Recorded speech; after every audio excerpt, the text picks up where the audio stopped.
Thank you. No less than the Constitution mandates that the prime duty of the government is to serve and protect the people, and declares that the maintenance of peace and order, the protection of life, liberty, and property, and the promotion of general welfare are essential for the enjoyment by all the people of the blessings of democracy. These are the primordial duties and principles that compel us to come before you today to present the request of the President in his capacity as Chief Executive and Commander-in-Chief of all Armed Forces of the Philippines. Honorable Senate President Aquilino Pimentel III, Honorable Speaker Pantaleon Alvarez, ladies and gentlemen of the Senate and the House of the Representatives, good morning. Please allow me first and foremost to thank on behalf of the President all the members of the Senate and the House of Representatives for their continued support to the President and the entire Executive Department as we pursue our efforts to achieve lasting peace, security, prosperity in Mindanao and the nation as a whole. Last July 22, 2017, upon the request of the President and after a comprehensive assessment of the situation in Marawi City and other parts of Mindanao, Congress passed resolution of both houses number 2, extending the proclamation of martial law and the suspension of the privilege of the writ of habeas corpus in the whole of Mindanao until 31 December 2017. That extension of martial law period has enabled us to make great strides in quelling lawless violence and suppressing the ongoing rebellion in the southern parts of our country. I am pleased to share with you that Secretary of National Defense Delphine N. Lorenzana as Martial Law Administrator and AFP Chief of Staff General Ray Leonardo Guerrero as Martial Law Implementer have reported that the Daesh-inspired fighters and their known leaders have been substantially neutralized.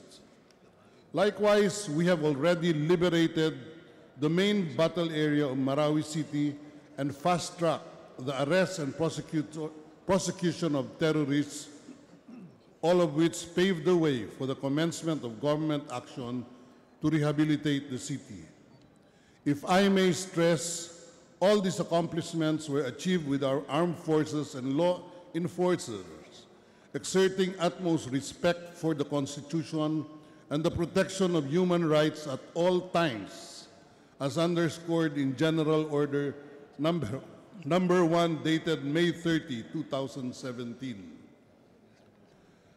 Last December 4, 2017, the President received a letter from the Martial Law Administrator, together with a report of the Martial Law Implementer, on the current security assessment for the whole island of Mindanao. Upon a careful personal evaluation of these reports, including similar reports and recommendations from the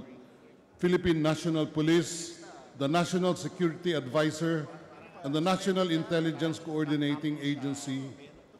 as well as the information gathered from local government officials and residents, the President is constrained to ask,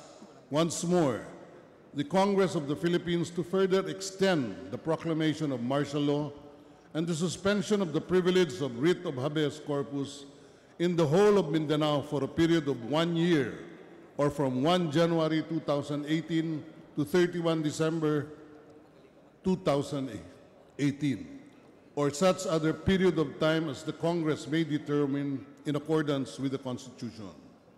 In support of this plea, the President wishes to highlight the following factual circumstances. Number 1,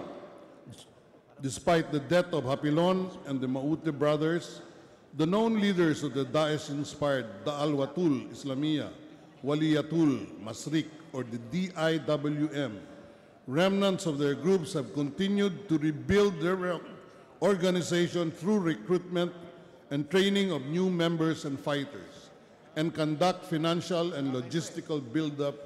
in central Mindanao in preparation for a new wave of attacks. Please note that among those listed in the martial law arrest orders, 185 persons remain at large and in all probability are presently consolidating their forces. Turaife, who is said to be Hapilon's potential successor as Amir of the Dais Wilayat in the Philippines and Southeast Asia, has organized a group which has been monitored to be planning to launch bombings, possibly in Cotabato. Number 3, the Bangsamoro Islamic Freedom Fighters, or BIFF, continues to commit acts of lawless violence. During the martial law period, the BIFF has perpetrated at least 15 violent incidents in Maguindanao and North Cotabato. For this year, at least 89 violent incidents, mostly harassments and roadside bombings against government troops have been recorded. Number 4, remnants of Abu Sayyaf Group or ASG in Basilan, Sulo, Tawi-Tawi, and Zamboanga Peninsula remain as a serious security concern, as evidenced by at least 43 acts of terrorism, including attacks against improvised explosive devices or IEDs, harassments, and kidnappings. Number 5,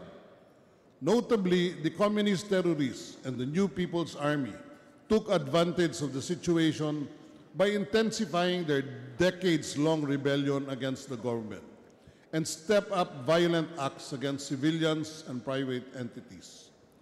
as well as public and government infrastructure. More specifically, the NPA has perpetrated at least 385 atrocities in Mindanao, which resulted in the death of 41 government forces, 23 civilians, as well as the wounding of 62 government forces and 6 civilians. Also, at least 59 arson incidents have been carried out by NPA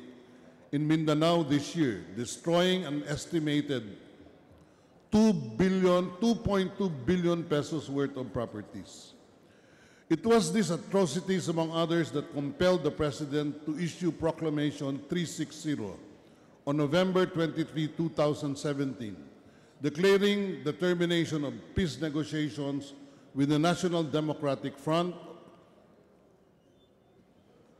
Communist Party of the Philippines, New People's Army, or NDF-CPP-NPA, and Proclamation number 374 on December 5, 2017, declaring the CPP-NPA as a designated identified terrorist organization under the Terrorism Financing Prevention and Suppression Act of 2012, and the directive to the Secretary of Justice to file an appropriate petition for the proscription of the NDF CPP-NPA as a terrorist organization under the Human Security Act of 2007. In sum, the factual basis that compelled the President to declare martial law and suspend the privilege of the writ of habeas corpus in Mindanao, as affirmed by Congress and validated by the Supreme Court, continues to exist, despite the liberation of Marawi and the eerie silence of in the main battlefield. A state of actual rebellion subsists in Mindanao, perpetrated not only by remnants of the Daesh-inspired DIWM, but also by other local and foreign terrorist groups, including the New People's Army, and ready to explode anew at any given time. Public safety requires a further extension of martial law and the suspension of the privilege of the writ of habeas corpus in Mindanao in order to quell this rebellion completely. Joining me today are the Martial Law Administrator, Secretary Delphine Lorenzana, the Martial Law Implementer, Chief of Staff General Guerrero, the Chief of the Philippine National Police, Director De La Rosa, the Head of the NICA, National Intelligence Coordinating Agency, and the National Security Advisor, as well as the Secretary of Justice, the Secretary of the Department of Public Works and Highways, the Secretary of Labor, and the Secretary of Transportation and Communication, who can all provide you material information on the ongoing security concerns and continuing acts of rebellion in Mindanao. I leave it to their sound discretion if they wish to request an executive session, depending on the sensitivity or the nature of the information to be disclosed. Also present is the chairman of the task force, Bangon Marawi, who can provide details on the government's rehabilitation efforts, and the other members of the cabinet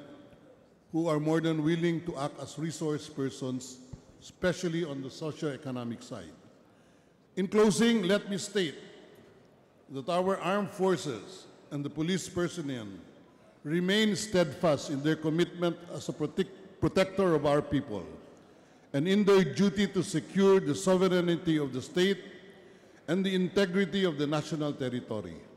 I am confident that Congress will do its share in helping them fulfill this task. We do not ask for an unlimited martial law. What we are seeking is an unlimited peace. Maraming salamat po. Thank you and good day.